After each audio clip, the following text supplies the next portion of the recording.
campus overlay district, That's correct. which allows from Cleveland Street to the interstate to the boulevard to whatever the street is in front of Haynes Furniture there.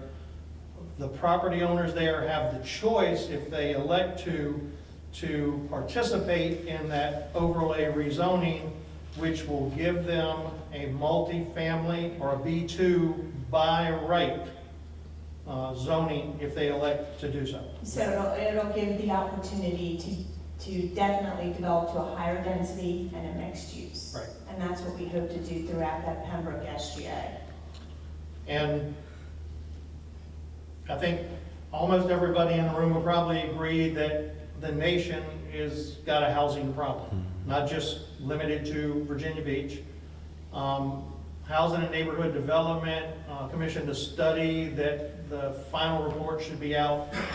The preliminary report was, I think, delivered yesterday, and I think the final report will be out in a week or so, if I remember what Ms. Hill said there.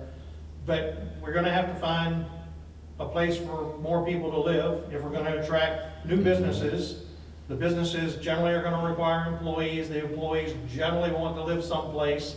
We don't particularly want our employees driving to Moyoc or some other less expensive place to live and having to commute back and forth. So I think multifamily, higher density is here. Again, our group, though, is concerned about how it affects established suburban neighborhoods.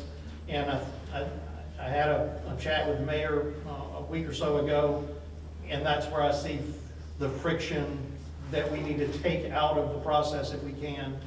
And that may mean making some additional changes to the comp plan. It may mean less scale, more setback, whatever those rules end up being. Patrick, you want to jump in there? I think you're right, because I was going to go into, right now we're going through the comprehensive plan process, right? And we're going through the community engagement process to gather the community feedback. And those are some of the elements that are coming up as well, is that if you do denser, affordable housing, where is the best places to put that cause the least friction to our community, and then what tools do the city provides to the private sector to help encourage the development of denser housing in those areas that everybody kind of feels is more appropriate, right? And I think that's they all tie together. So, the timing is kind of perfect right now. We're getting community feedback on the comprehensive plan, and then after that, depending on what happens with the comprehensive plan, the zoning code needs to get adjusted to reflect the new realities of the comprehensive plan. And the city council is also now trying to evaluate, all right, affordable housing, what does it mean for Virginia Beach? It doesn't mean the same for us with Norfolk. It doesn't mean the same for us as what it means for Portsmouth, right?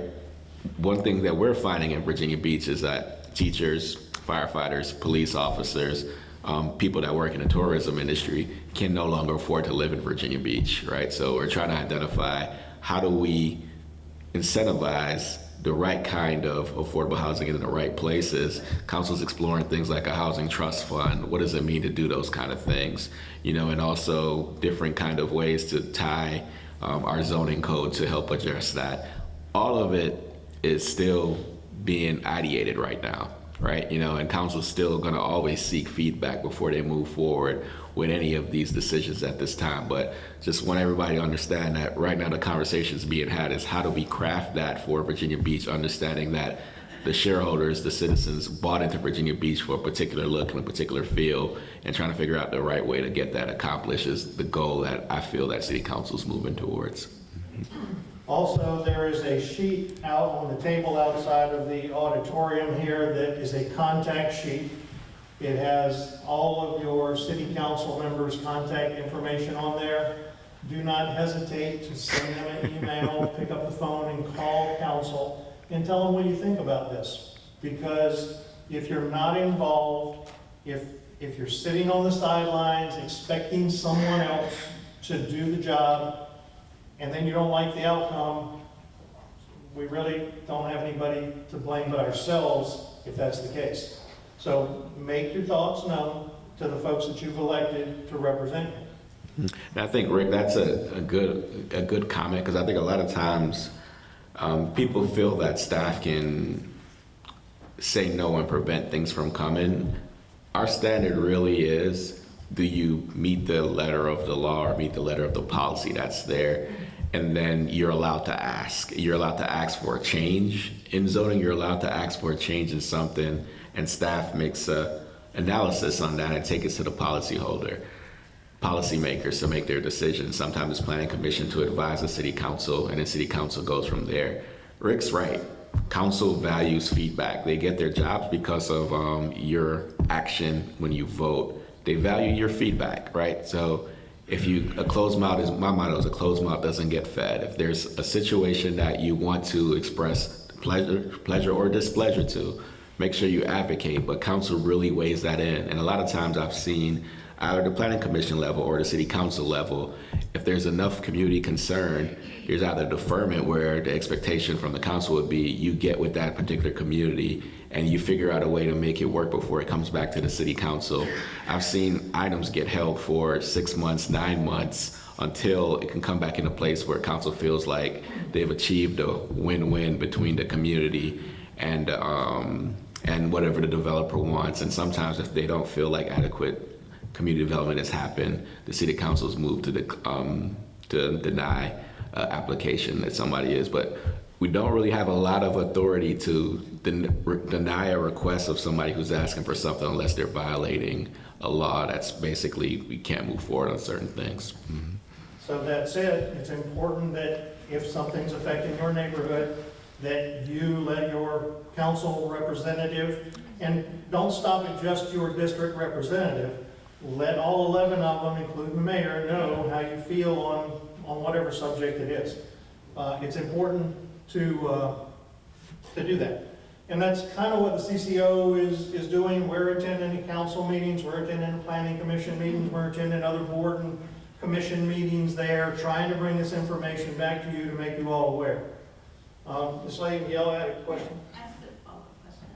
So in regards to, you said that you can request or look at a change of zoning. So we're in the CTAC community, and we have a zoning on one whole side of our street where people are putting in businesses and companies right next to our houses and residencies. So every time I watch the planning list religiously so that we fight what we have to fight against, but it gets tired. It would be nice if we knew how we could ask for a change of zoning, so we don't have to do this all the time. Well, one of the things I'd like to see you really get involved with, and we'll have the opportunity coming in the very near future, is to come in and get feedback for the comprehensive plan. I did. And specifically for your area. Well, we're gonna have a couple more rounds of public engagement, and it would be a really great opportunity to have that conversation and look at your area in particular. And you just received a historic designation too, correct? We did. So, And thank you for changing us from strategic area number 9 to actually putting our name in the strategic plan. Appreciate that. That we now say historic CTAC instead of just one number. All right, let's see what else we have here. The silos. Can I ask a That ship has sailed. You said you were We gonna. put 300 plus people in city council, and the decision was made to allow it to go forward, and the ship has sailed. All we can do is on the next one that goes around, we'll be back with 300 people in city council. So people don't make a difference if they speak out against it. Martha, I'm not going to get into a debate with you here. We're having a question and answer session with the panel. If you'd like to talk offline, I'm more than happy to do so. You brought it up. So, Kevin, would you like to make any more comments about the budget process or anything on the budget side there? Okay. All right. So let's talk about,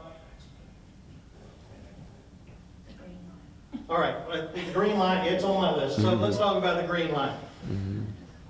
Without getting yourself into trouble, let's talk about let's talk about the green line. I don't even want to ask you what you think about it. Let's just talk about it.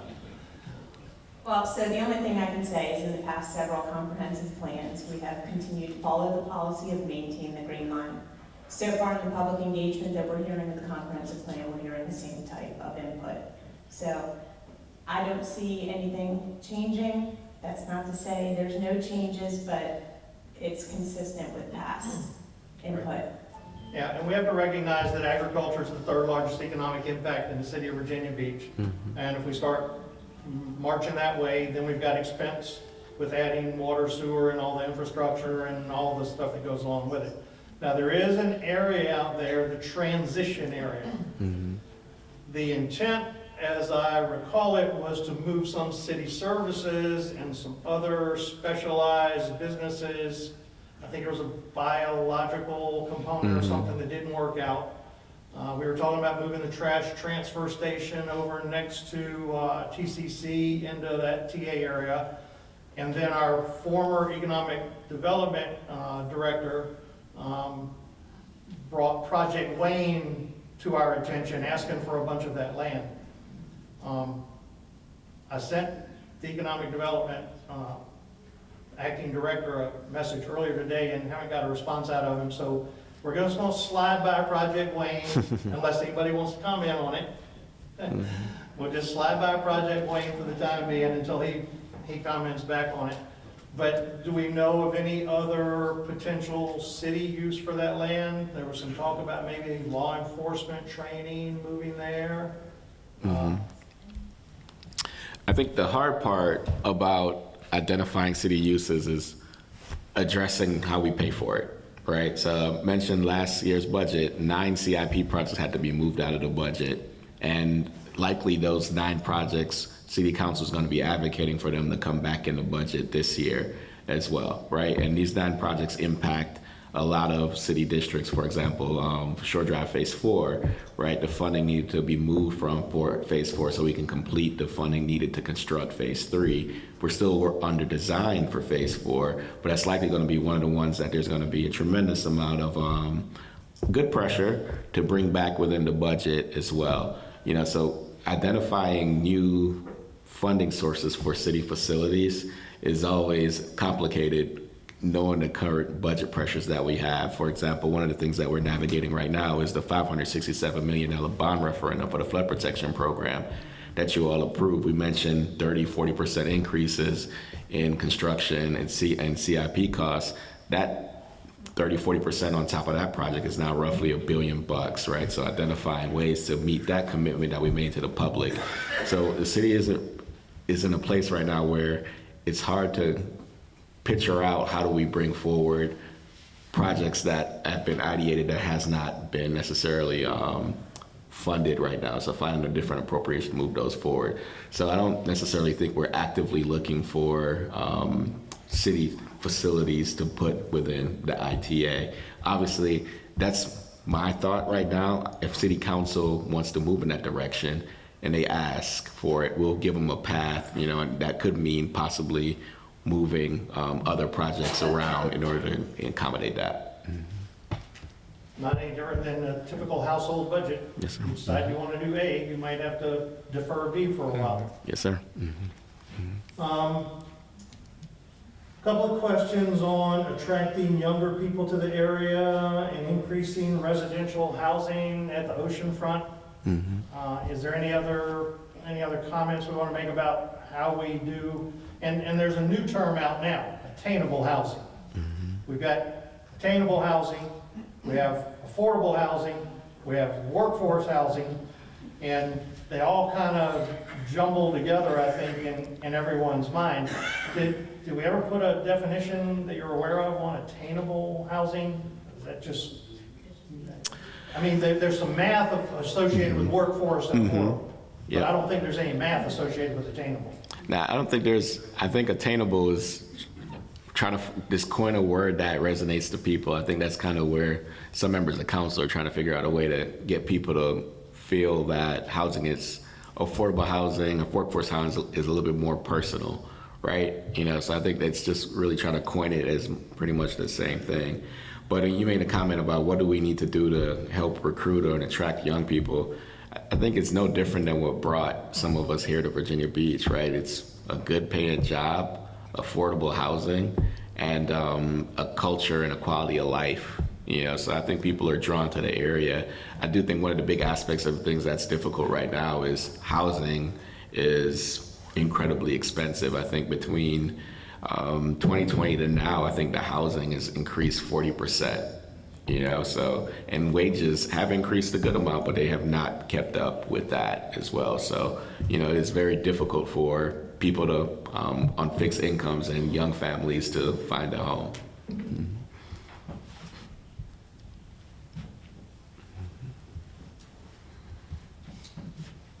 Do we want to talk about Rudy Loop? Where we're at? What's the path? Mm-hmm. So Rudy Loop right now, the city council authorized us, was it $4 million, Kevin? Mm-hmm. And it authorizes $4 million to start the first parts of design. And what that will look like is it'll be a conceptual design and a lot of community charrettes, a lot of community conversations in order to bring several concepts back before council.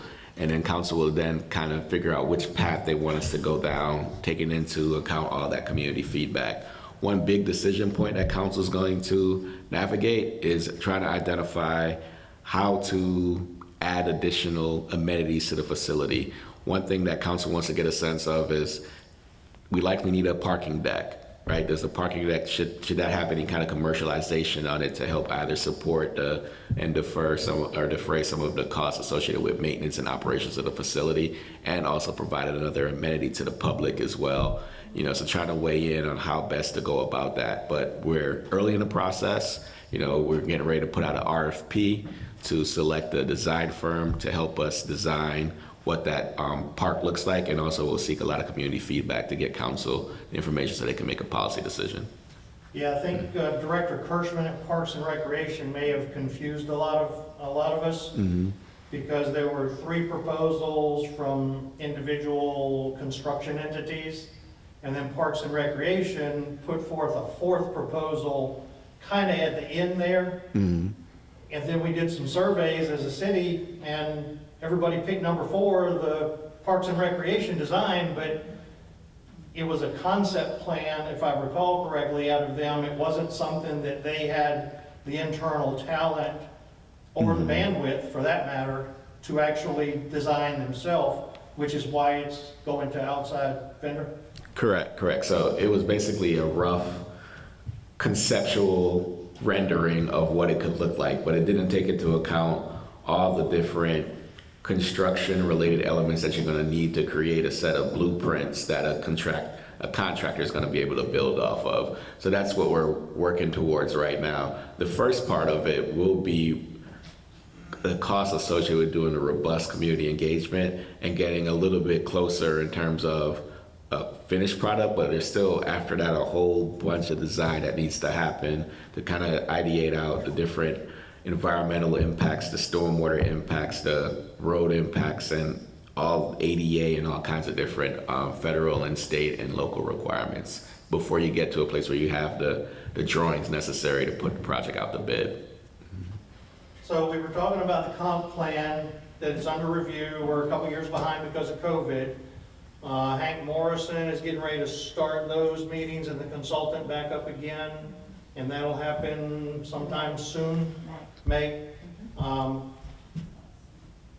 Then what happens? All the citizen input goes back to the consultant. They go home and do whatever consultants do, and then they come back with some sort of report to planning, council, So we'll have the series of public engagement, and these will be larger meetings. The first round was smaller meetings, focus groups, to really try to fine tune what we want to see in the comp plan. And then we brought those to bigger groups. And then the next will be even bigger groups with more information provided. We have Dills Architects and Renaissance Planning as our partners in this.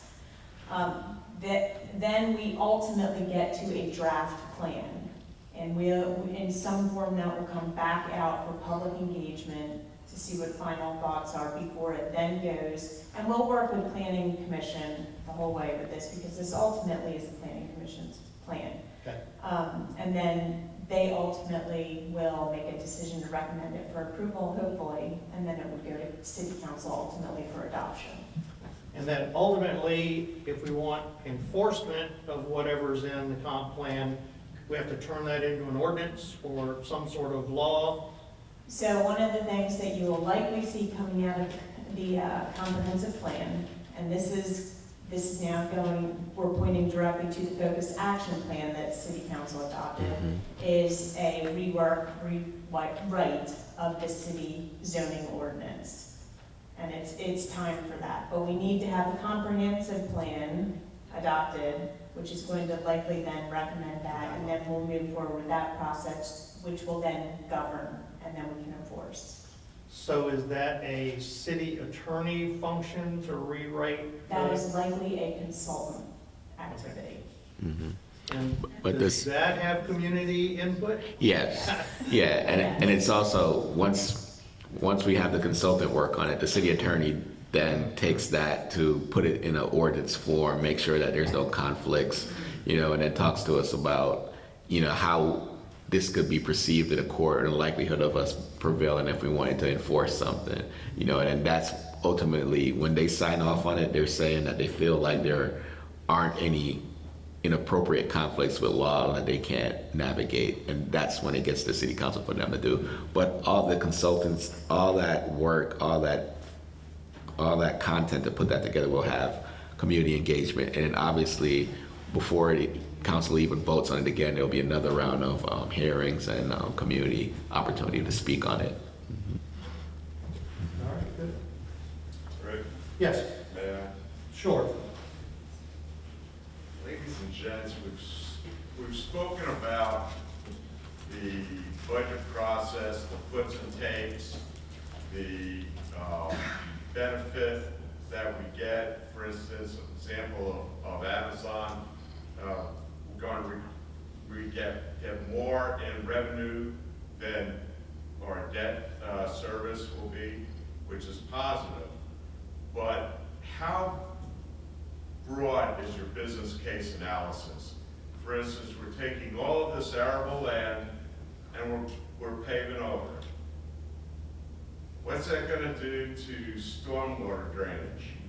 What's that going to do to the cost of your houses and your tax base if these houses flood? Already, I live in District 5. We've got a lot of very high groundwater there, a lot of clay. Lake Wesley comes up when we get storms like we did just a couple weeks ago, and there's nowhere for that water to drain. Already there's nowhere for that water to drain. Connie, that question is probably outside the scope of what you're